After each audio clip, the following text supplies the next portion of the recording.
La clase anterior hablamos de diversas formas de representación. Vamos a decir representación de naturaleza específica para personas morales, para personas físicas, y en personas físicas hablamos del representante legal mediante un mandato simple, mediante un mandato público. De igual modo hablamos del albacea, de los tutores, del ausente y del padre o del tutor, tratándose de menores de edad. Muy bien. Ahora, hay que tomar en cuenta, siguiendo con este análisis del artículo 5º,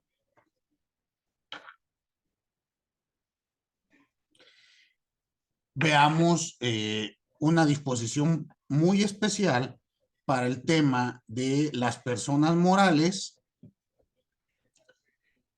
cuando se promueve por medio de el juicio en línea. Entonces aquí vamos a encontrar que todas las promociones y las demandas presentadas mediante el sistema de justicia en línea y que cuenten con la firma electrónica avanzada, cuando se trate de la persona moral, si esta firma electrónica avanzada le pertenece al administrador único o al presidente del consejo, vamos a tener la presunción de que ellos son los representantes legales de la empresa. ¿Queda claro? Aquí lo vamos a presumir. ¿Qué quiere decir presumir? Pues que no necesito prueba. ¿Dónde se agota la presunción? Salvo prueba en contrario. Si al momento de contestar la demanda la autoridad nos señala es que esta persona que se ostenta como administrador único ya no tiene ese cargo porque fue removido, por lo que sea, hasta ese momento se me desconocerá mi personalidad, mientras se presume. ¿Queda claro? Muy bien. Ahora, ¿qué pasa con las autoridades? ¿Cómo se van a representar? Ya vimos que son partes también en el proceso y por lo tanto, pues se debe de reglamentar su representación. ¿Y cómo se va a hacer esto? Bueno, pues las autoridades van a ser representadas por las unidades administrativas encargadas de su defensa jurídica. Llámese director general jurídico, llámese área jurídica, área de lo contencioso, etcétera. Esto lo tendremos que buscar en cada ley orgánica o en el reglamento respectivo. En su caso, si existen decretos o acuerdos generales que le otorguen esta representación a las autoridades de la administración pública federal, centralizada, descentralizada y así como para entidades paraestatales. ¿Queda claro? Y cuando hablamos de entidades federativas coordinadas, ¿se acuerdan que hay un supuesto para cuando hablamos de coordinación en materia fiscal y demás? Ahí tenemos que atender, pues, a las disposiciones locales. ¿Queda claro? Entonces, ¿cómo se va a representar la autoridad? Pues basta con que señale que él es el representante legal o la unidad administrativa encargada de la defensa jurídica de la autoridad y deberá de adjuntar su nombramiento. El nombramiento obviamente deberá de estar vigente al momento de presentar la demanda. ¿Queda claro? Y esto es muy importante porque ustedes van a notar que hay ocasiones, bueno, yo les sugiero, revisen siempre quién está firmando la contestación de la demanda.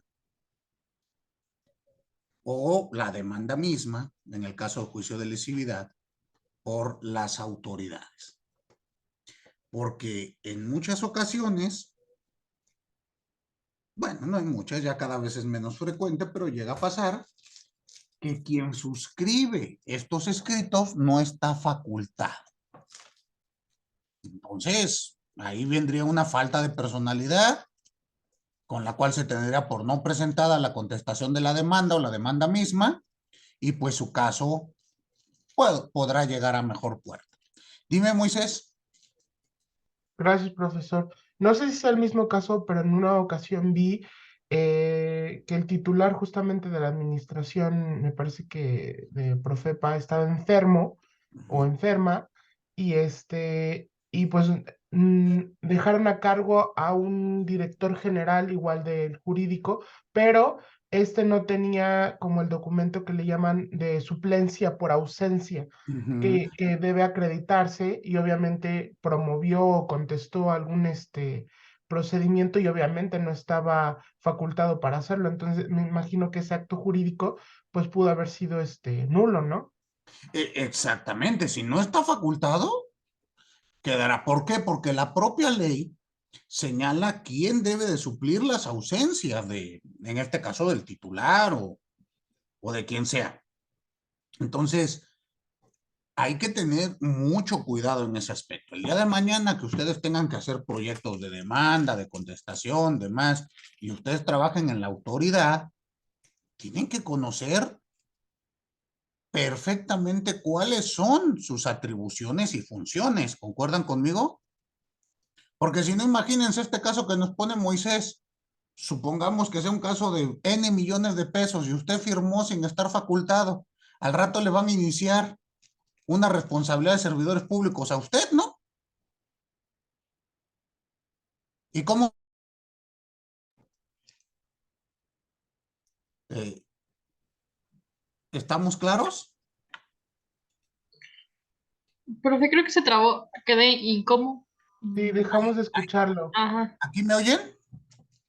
Sí, sí, profesor, ahorita ya. Ya, algún tema con mi red. Les decía, ¿cómo se van a defender cuando les inicien un procedimiento administrativo sancionador? Si ustedes firman sin estar facultados, van a alegar, ¿no sabía? Es que el maestro Polanco nos dio el curso por su semestre y entonces ahí no puse atención y tome en cuenta que estoy chiquito y estoy aprendiendo, ¿sí? Porque ya en unos meses ya salen y se hacen responsables de su vida, ¿verdad? Dice Beatriz, no, ¿qué? Entonces, muchísimo cuidado cuando sean autoridad. Para eso está la maestría, profe, para evitar hacerse responsable. Ah, no es cierto. Pues, pues sí, pero ¿qué van a comer mientras? Denme un segundo, me está fallando el micrófono, déjenme conectar algo, no sé, algo está fallando, un segundo. Entonces quedó clara la forma de representación de las autoridades, porque ustedes el día de mañana también pueden ser autoridades, ¿concuerdan conmigo?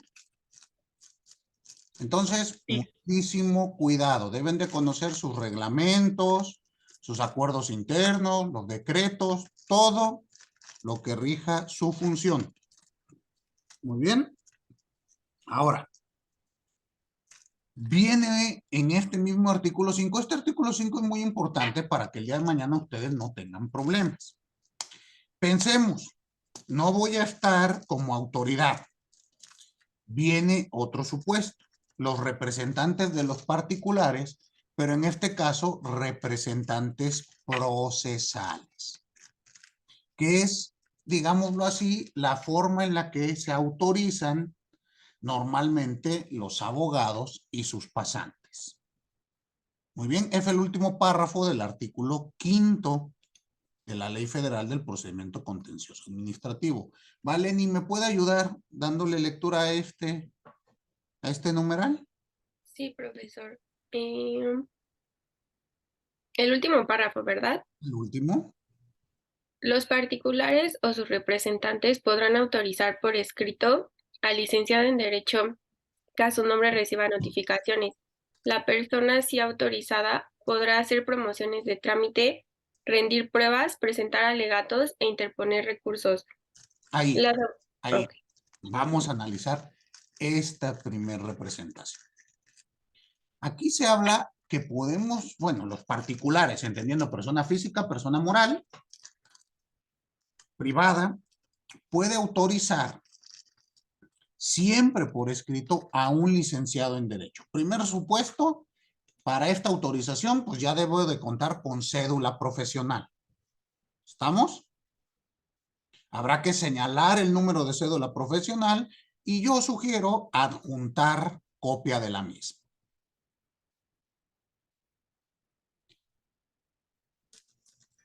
Esta autorización, un segundo, por favor. Hay que acreditar que tenemos o que estamos autorizados para ejercer como licenciados en Derecho. Es esta primera autorización. ¿Para qué voy a estar facultado o qué me va a permitir autorizarme de este modo? 1. Recibir notificaciones. 2. Hacer promociones de trámite, es decir, señalar domicilios, ofrecer, señalar domicilios, pedir oficios, cuestiones por el estilo, aquellas que permitan avanzar al procedimiento. 3, me va a permitir ofrecer pruebas. 4, presentar alegatos finales o de conclusión, ya que se desahoguen todas las pruebas. Y 5, interponer recursos. Muy bien. Pregunto, si estoy autorizado conforme a esta hipótesis normativa que acabo de leer, ¿puedo interponer amparos?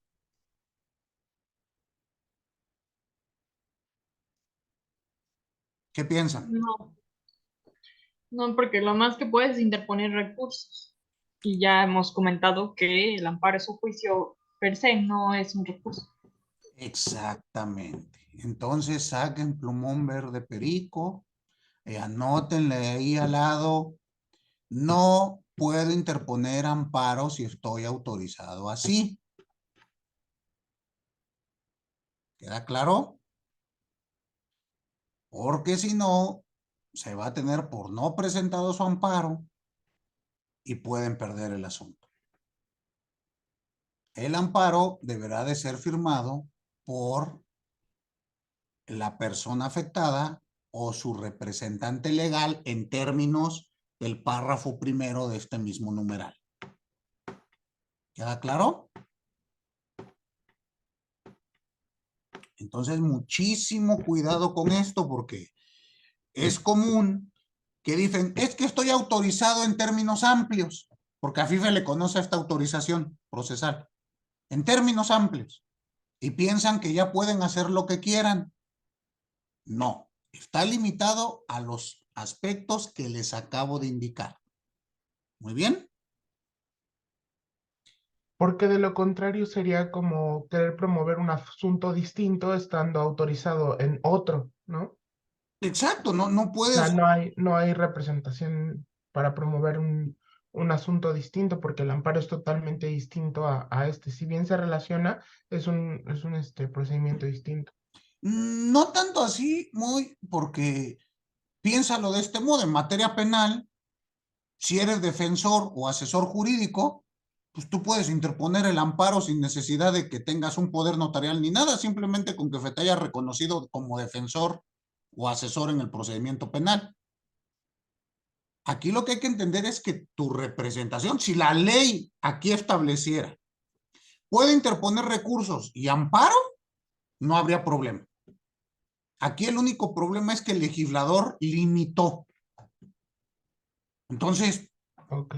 y en materia penal no te limita. Siendo tu defensor, puedes hacer todo lo que esté en tus manos. Es más, es tu obligación hacer todo lo que esté en tu poder para defender a los intereses de tu cliente.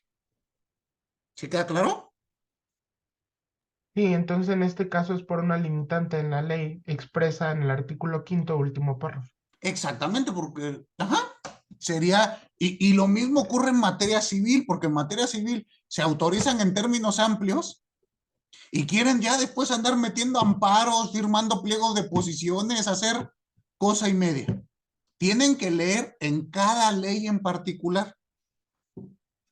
Ejemplo, Código de Procedimientos Civiles, Ciudad de México, permite que el pliego de posiciones por el cual se va a presentar para el desahogo de una confesional en materia civil sea firmado por el abogado representado en términos amplios. Pero en materia mercantil,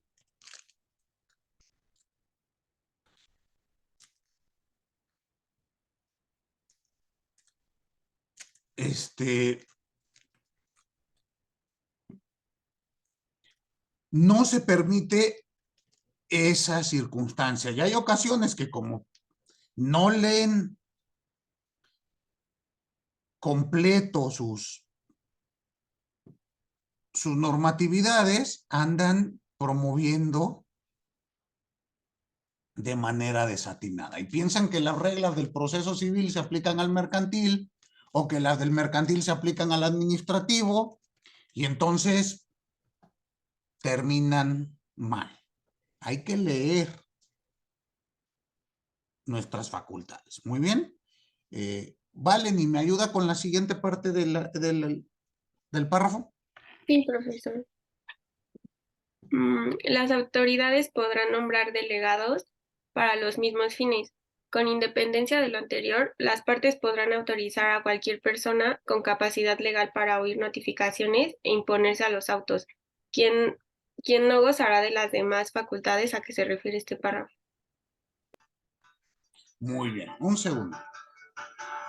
Esta siguiente forma de representación aplica, pero no faltó algo, Valeni. A ver. Ya, no, sí, tiene usted razón. Perdón, ahora veamos a los delegados de las autoridades. Cuando una autoridad los nombra a ustedes delegados, pues en primer lugar, otra vez, tendrán que estar autorizados para ejercer la profesión de licenciados en Derecho y van a quedar facultados a las mismas actividades que les he comentado hace un momento. Ofrecer pruebas, alegatos, interponer recursos y demás. Y aquí, muy importante, y en esto tengan cuidado, aunque ustedes estén facultados como delegados y les digan que pueden interponer recursos, ya veremos que la revisión administrativa, que es el recurso que procede contra la sentencia definitiva en el juicio de nulidad, no podrá ser firmado por un delegado. Entonces tengan mucho cuidado. Ahí pónganle, podrá interponer recursos salvo revisión o pónganle ustedes más sencillo, salvo recurso contra la sentencia definitiva. ¿Queda claro?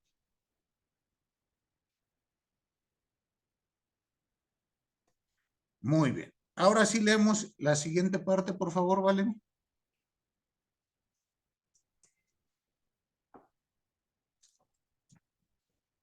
El siguiente artículo. ¿No falta un pedacito de este mismo? ¿O no?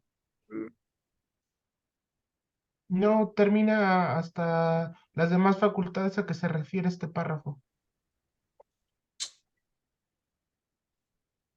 ¿No viene un punto y seguido que dice con independencia de lo anterior o eso ya lo leímos?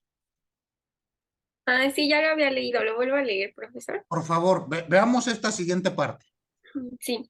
Con independencia de lo anterior, las partes podrán autorizar a cualquier persona con capacidad legal para oír notificaciones e imponerse los autos, quien no gozará de las demás facultades a que se refiere este párrafo. Esta de aquí es la autorización para oír y recibir notificaciones para los pasantes en derecho. Yo sé que a ustedes ya no les interesa porque ustedes están a 30 minutos de tener su cédula profesional. Pero, si algún día, bueno, y menos les interesa porque nunca se han parado en un juzgado y no les interesa trabajar. Pero, si algún día por error, aunque sea de turistas, van a un despacho y deciden empezar con esto de litigio, esta es la forma en la que ustedes se tienen que autorizar hasta en tanto tengan su cédula profesional. Es decir, puede autorizarse a cualquier persona con capacidad legal. Entiendo que todos y todas ustedes tienen capacidad legal. ¿Cuál es la capacidad legal, Beatriz? Que sean mayores de 18 años y sean capaces. Es decir, que tenga capacidad de goce y de ejercicio, ¿no? Y aquí su autorización va a ser para oír notificaciones e imponerse de autos. Por lo tanto, ustedes no podrán ofrecer pruebas, presentar alegatos, hacer promociones de trámite, ni interponer recursos. ¿Quedó claro? Y estas son las distintas formas de representación en el juicio contencioso administrativo federal. ¿Alguna pregunta, duda o todo claro? ¿Todo claro? Muy bien. Entonces, pasemos ahora sí a los requisitos de demanda. ¿Cuáles son los requisitos de demanda del juicio de nulidad? Estos vienen contemplados en el artículo 14 de la ley de la materia. Y vamos a irlos analizando uno por uno para que queden claros. Muy bien. Entonces, Beatriz, ¿me ayuda, por favor? Vámonos al artículo 14 y vamos a ver qué requisitos debe de contener la demanda. Sí, profesor. Artículo 14. La demanda deberá indicar el nombre del demandante, domicilio fiscal, así como domicilio para oír y recibir notificaciones dentro de la jurisdicción de la sala regional competente y su dirección de correo electrónico. Aquí, vamos a analizar esta primera fracción. En primer lugar, el nombre completo del demandante. Esto es para saber, pues, quién está promoviendo. 2, el domicilio fiscal. Esto es para establecer, en un primer lugar, la competencia territorial del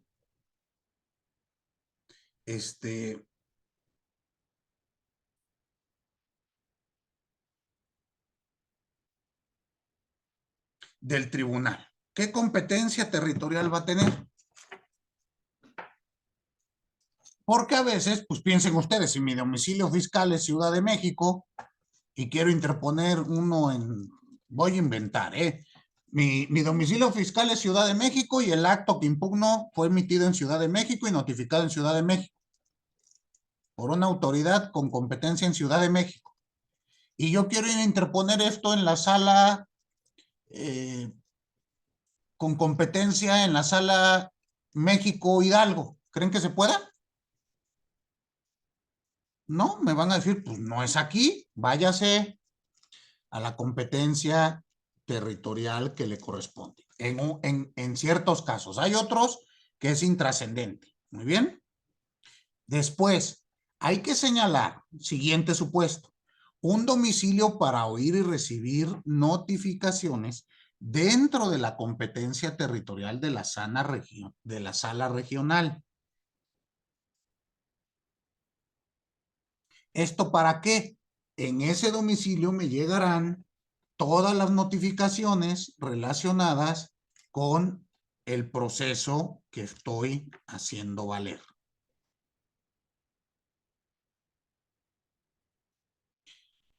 Y 3, una dirección de correo electrónico. Esto va a fungir como un medio alterno para tener comunicación entre la autoridad y el particular, o el demandado y el demandante y la autoridad.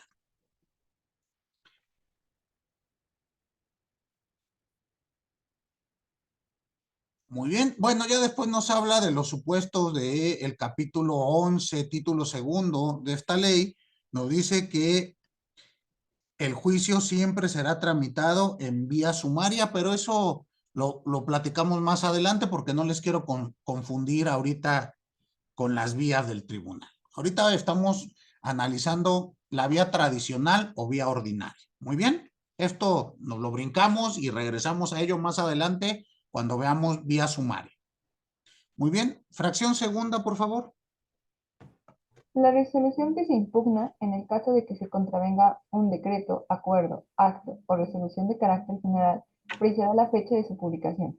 Muy bien. Aquí el segundo supuesto es, miren, piensen ustedes que la demanda tiene que responder a las preguntas ¿quién, qué y por qué vengo a demandar? La primer fase de todo procedimiento, de todo proceso, será siempre una fase de conocimiento. Miren, esto, recuérdenme si ya lo habíamos visto.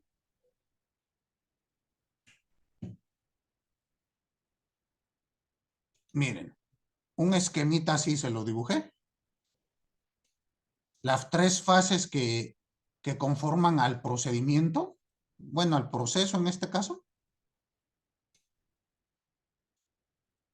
Todo proceso tendrá únicamente 3 fases.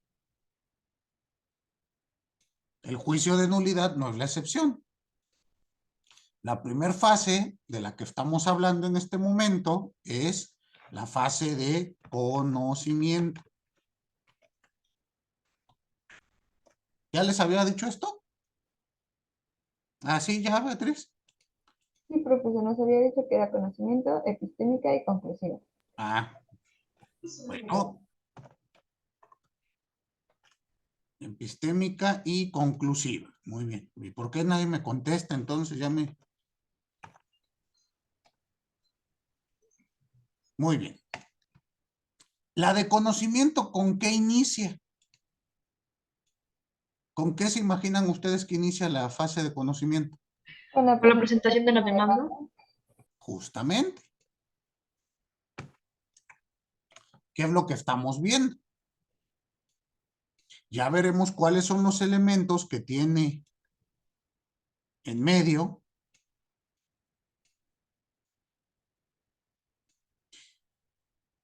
para llegar a su conclusión.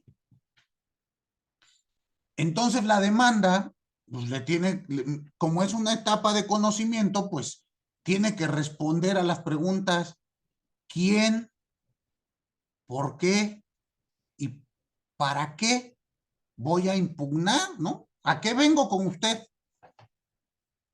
Por lo tanto, el primer requisito, pues es obvio. Pues ¿quién?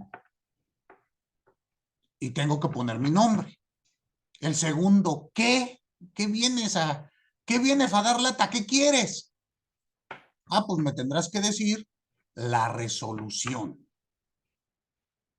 Y recuerden ustedes, ya analizamos cuáles son los tipos de resoluciones que se pueden impugnar. Hay que tomar en cuenta la ley orgánica del tribunal. Y dentro de ellos ustedes saben que son resoluciones administrativas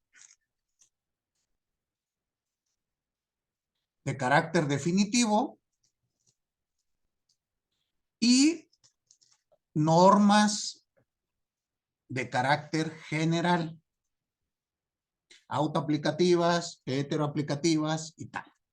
Cuando sea este segundo supuesto de normas de carácter general, pues hay que señalar la fecha de la publicación. Y yo agrego la fecha de la entrada en vigor de la norma. Porque se acuerdan que ya vimos que, bueno, si bien hay una regla general que dice entrará en vigor al día siguiente de su publicación, pues hay otros casos en donde puede entrar en vigor 8 años después, etcétera. ¿Sí queda claro? 1 año, 90 días, 60 días, ya el legislador. Habrá que ir al transitor. ¿Quedó clara esta segunda fracción?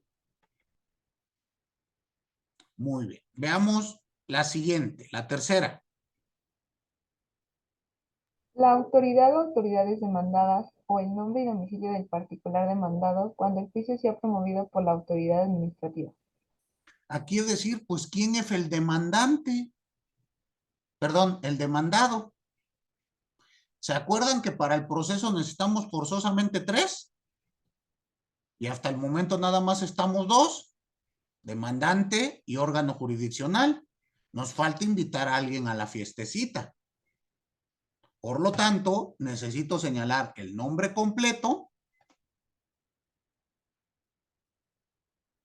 y el domicilio donde puede ser notificado. Y esto opera, piensen ustedes que estos serán los mismos requisitos para la demanda en el juicio de lesividad. ¿Queda claro? Por eso aquí hace la precisión, pues el domicilio del particular, pues en esos casos. Siguiente fracción. Los hechos que den motivo a la demanda. Los hechos que den motivo a la demanda. Es decir, ¿por qué vengo a demandar?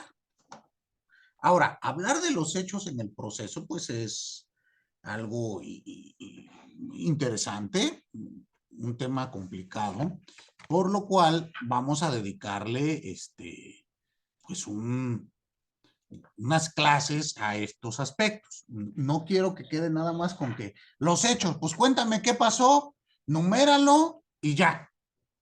Sino hay que ir estableciendo algunas cosas primordiales, por lo cual les voy a compartir un documento que necesito que lean para poder explicar esta circunstancia, porque la siguiente fracción son las pruebas.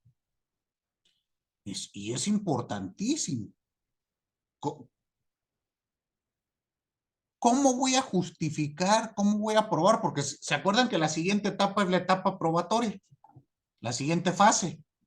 Entonces, esto va a ser importantísimo. Necesito que lean, por favor, este documento que les voy a mandar y con ello vamos a platicar nuestra siguiente clase de los hechos y de las pruebas. ¿Queda claro?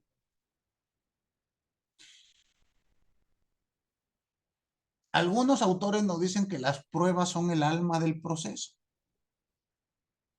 Otros nos dicen que es el núcleo del debate. Otros nos dicen que el arte del proceso no es otra cosa que el arte de probar. Entonces, de ahí la importancia. Pero creo que no puedo probar si no entiendo los hechos. Es importantísimo saber plantear los hechos. Muy bien, entonces a estas dos fracciones nos dedicaremos la siguiente clase. ¿Me ayuda con la siguiente fracción? Las pruebas que ofrezca, en caso de que se ofrezca prueba pericial o testimonial, se precisará los hechos sobre los que deban versar y señalar los nombres y domicilios del perito o de los testigos. En caso de que ofrezca pruebas documentales, podrá ofrecer también el expediente administrativo en que se haya dictado la resolución impugnada. Se entiende por expediente administrativo el que contenga toda información relacionada con el procedimiento que dio lugar a la resolución impugnada. Dicha documentación será la que corresponda al inicio del procedimiento, los actos administrativos posteriores y a la resolución impugnada. La emisión del expediente administrativo no concluirá las documentales privadas del actor, salvo que las especifique como ofrecidas. El expediente administrativo será remitido en un solo ejemplar por la autoridad, el cual estará en la sala correspondiente a disposición de las partes que pretenda consultarlo. Muy bien, entonces ahí tenemos que analizar estas reglas probatorias. Ya, reitero, nos vamos a dedicar a ello la siguiente sesión. Ahorita no los quiero abrumar con muchos datos. Entonces, tomémoslo en cuenta. Miren, les acabo de enviar al grupo el documento correspondiente. Díganme, por favor, si les llegó un documento en PDF. Sí, Sí, profesor. Sí, profesor. llegó, profesor. Perfectísimo. Ese necesito que le den una lectura y platicamos del mismo la próxima sesión. ¿Vale? Ahora, siguiente fracción, por favor. Vamos a acabar de ver los requisitos. Esta clase. Fracción sexta. Los conceptos de impugnación. Esto es importantísimo. Bueno, ya me dijiste qué pasó, los hechos. Ya me dijiste qué pruebas tienes para justificar tus consideraciones. Pero viene ahora que me digas, pues, ¿por qué vienes a pelear, no? ¿Cómo te afecta? ¿Cuál es la nulidad que vienes a pedir? Y el concepto de violación es el centro del debate del juicio de nulidad. Sí, tan es así que si no hay concepto de violación, pues no hay juicio de nulidad, no abrimos. ¿Queda claro? Ya veremos que la única excepción es cuando manifestemos desconocer el acto impugnado.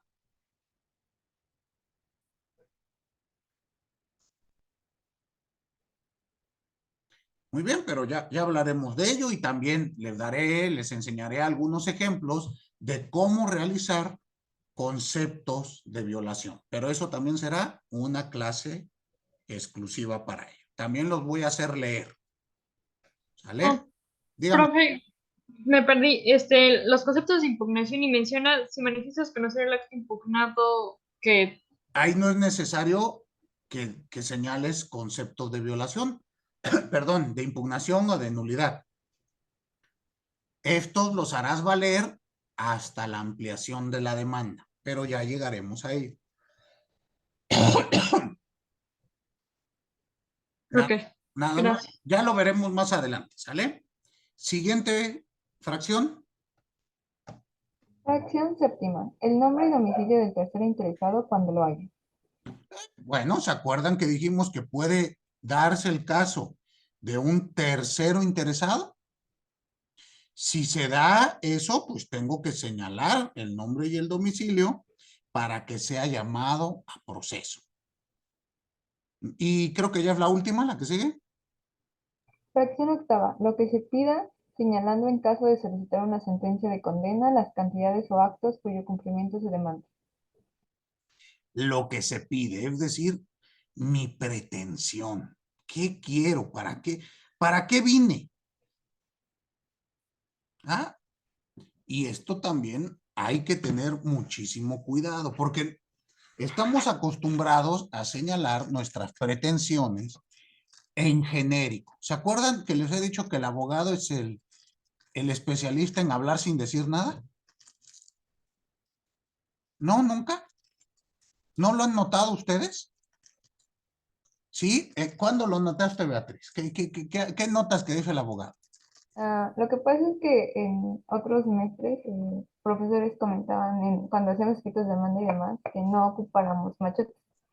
Y cuando uno buscaba en internet, generalmente siempre terminan igual, como que se me cumplen todos los solicitados, pero muchas veces no decían que querían, o sea, que estaban buscando. O eso yo me encontré y era como que sí, pero no entendí. Entonces le preguntaba al profesor y me decía que es una mala práctica que se tiene entre los abogados y que luego no, literal no pide nada, porque uno de mis profesores era juez y dice, es que no pide nada. Entonces yo como, Exacto, y eso es un problemón. Por eso ustedes deben de tener mucho cuidado al redactar su demanda. Tan es así que aquí el legislador le dice, si precisas una condena, me tienes que indicar puntualmente de cuánto, por qué, para qué, si hay daños y perjuicios y demás. Dime, Moisés. Sí, justamente eso que decía Lisbeth, que muchas veces en el escrito se tiende a ser muy vago y poco preciso. Entonces, así la autoridad pues tampoco es adivina, ¿no? Por ejemplo, muchas veces dice que se tenga a resguardo mi derecho, pero ¿cuál derecho, no? O sea, tienes que ser muy preciso, tienes que ser muy certero a la hora y sobre todo de hacer valer o solicitar tus pretensiones. Hay que ser muy explícito. Exacto, pero reitero, entonces ustedes deben de tener mucho cuidado para esta circunstancia, porque si no, no vamos a poder realizar, bueno, a lo mejor ganan su caso, pero no les van a dar la condena que ustedes quieren. Entonces, solicito, voy a pensar, a lo mejor una responsabilidad de servidor público. Ah, pues solicitó la reinstalación, ¿no? Uno, que se declare la nulidad de la inhabilitación para ejercer cargos públicos. Dos, la reinstalación en el cargo y en el empleo que venía desarrollando, y si no está disponible la plaza, en una similar por cuestión de escalafón. ¿Sí me explicó? Tres, el pago de todos los haberes vencidos desde el momento en el que fue inhabilitado hasta el día que se reinstale, con los respectivos aumentos anuales en su salario. ¿Se dan cuenta qué diferencia hay? Ah, una vez tramitado el proceso, pues dame la nulidad. O Se dicte sentencia favorable. Algo así. dicte sentencia favorable, o sean concedidas mis pretensiones, no sé. Como la demanda hay que leerla en su integridad, pues usted busque qué quiero. No, no, no, no. ¿Estamos? Muy bien, sí. Ya con esto terminan los requisitos, las fracciones. Ahora vamos a ver qué pasa si incumplimos con alguna de ellas. ¿Continuamos, Lisbeth? En cada demanda solo podrá aparecer un demandante, salvo en los casos en que se trate de la impugnación de resoluciones conexas o que se afecten los interesados jurídicos de dos o más personas, mismas que podrán promover el juicio contra dichas resoluciones en una sola demanda. Bueno, ahí tenemos un primer supuesto. Por regla general, solo hay un demandante. ¿Cuál es la excepción? Que haya procesos conexos, que ya vimos las reglas, son las mismas de la acumulación, o que un solo acto administrativo afecte a dos o más personas. Pero tendremos que nombrar representante común de los demandantes. ¿Queda claro? En dado caso que si no lo hago, el magistrado me designará uno.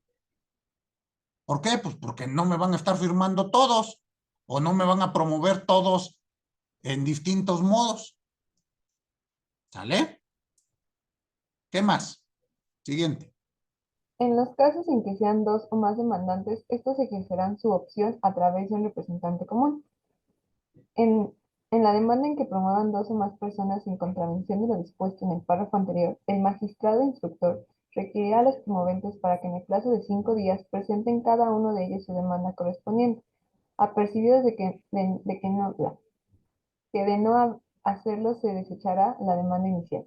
Bueno, esto es muy importante. Si no cumplimos este apercibimiento, este requerimiento que nos dé el magistrado instructor, se nos va a desechar la demanda. Ahora, siguiente, por favor. Este párrafo es muy importante. ¿Por qué? Porque nos habla si omitimos alguno de los requisitos. Entonces, vamos a ver qué ocurre. Si somos omisos en señalar los requisitos establecidos por la fracción segunda y sexta, el magistrado instructor desechará por improcedente la demanda interpuesta. Entonces, aquí tenemos otra causal de improcedencia. Fracción segunda, la resolución impugnada. Pues si no me dices qué vienes a impugnar, pues qué. Y fracción sexta, los conceptos de impugnación. Pues no me dices qué impugnas y no me dices por qué te causa daño, se desechará de plano. ¿Queda claro? Ahora les pregunto, ¿ustedes leen en alguna parte de este pedazo que acabo de analizar que la ley diga, bueno, te voy a prevenir primero por 3 días para que me lo aclares? Dice, se desechará por improcedente. No da lugar a la prevención. ¿Queda claro? Entonces, nuevamente, plumón verde perico, Si soy omiso en señalar resolución impugnada o concepto de violación, adiós, desechamiento. Muy bien. Después, si se omiten los requisitos indicados por la fracción 3, 4, 5, 7 y 8, aquí sí, el magistrado va a requerir para que en el término de 5 días se aclaren esas omisiones. Apercibido que si no lo hace, se tendrá por no presentada la demanda o por no ofrecida las pruebas, si se trata de la fracción quinta en la que fui omiso.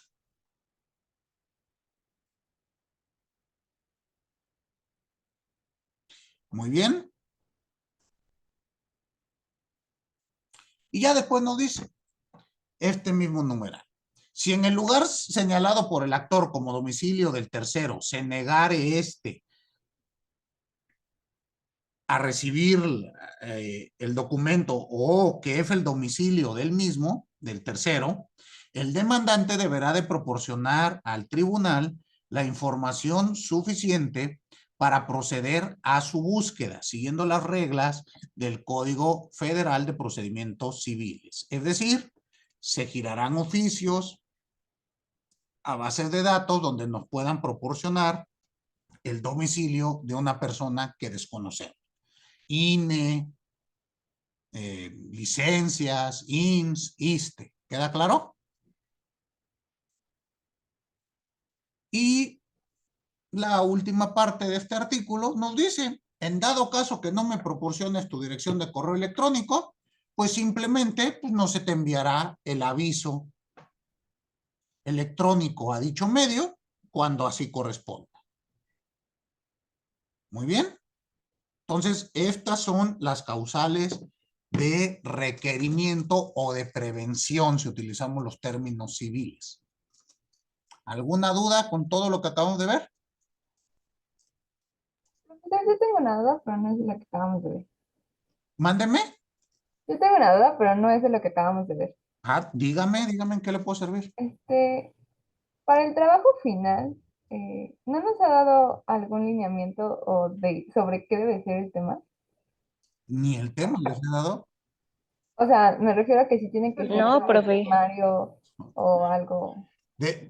Denme un par de minutos, se lo mando al WhatsApp y les mando los lineamientos del mismo. Se me había pasado una disculpa y se los mando en un par de minutitos. ¿Vale? Gracias, profesor. Gracias, profe. Pasen bonito fin de semana. Nos vemos el lunes. Hasta luego. Gracias, profesor. Gracias, Igualmente. profesor. Profesor, hasta Igualmente, luego. descanse. Gracias.